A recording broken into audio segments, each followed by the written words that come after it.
मराठी आंदोलकांनो, महाराष्ट्राच्या बाहेर या, आपटून आपटून मारू. भाजपचे खासदार निशिकांत दुबे यांचे राज आणि उद्धव ठाकरेंना आव्हान. हिम्मत असेल तर उर्दू भाषिकांना मारून दाखवा, असंही दुसरं आव्हान. महाराष्ट्रामध्ये कुठे आहेत उद्योग? सारे उद्योगपती बाहेरचे. महाराष्ट्र आमची भाकर खातोय. भाजपच्या निशिकांत दुबेंनी तोडले अकलेचे तारे. तुम्ही आमच्या पैशांवरती जगताय असं म्हणत लावली जीप टाळ्याला. युती संदर्भामध्ये कोणीही बोलू नये. बोलण्यापूर्वी आपल्याला विचारावं. राज ठाकरेंचे मनसे पदाधिकाऱ्यांना आदेश. सूचनेमुळे मनसे पदाधिकारी संभ्रमात.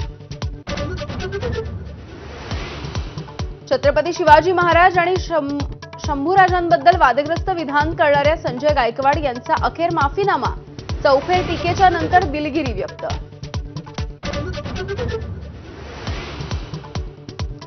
मुख्यमंत्री फडणवीसांनी वर्षा निवासस्थानी बोलावली भाजपच्या मंत्र्यांची बैठक. अधिवेशनामधील कामकाज, मंत्र्यांची कामगिरी आणि स्थानिक स्वराज्य संस्थेच्या निवडणुकीच्या संदर्भात मार्गदर्शन करणार.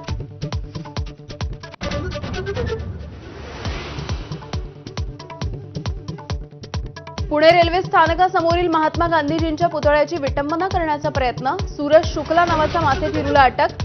काँग्रेसकडून पुतळ्याला दुग्धाभिषेक. शेतकऱ्यांना दिल्या जाणाऱ्या विजेच्या मुद्द्यावरून विधिमंडळाच्या पायऱ्यांवरती विरोधकांचं आंदोलन. शेतकऱ्यांना फसवणाऱ्या सरकारचा धिक्कार असोच्या जोरदार घोषणा.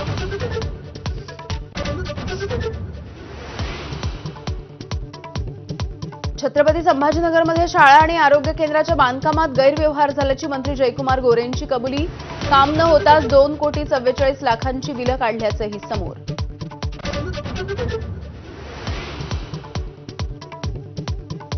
अहिल्यानगरमध्ये बनावट शासन निर्णयाद्वारे 7 कोटी रुपयांची फसवणूक. विधानसभा निवडणुकीच्या धामधुमीत सरकारनं काढलेल्या शेकडो जीआरचा घेतला गैरफायदा. राज्यातल्या अनेक भागामध्ये तपासाचे आदेश.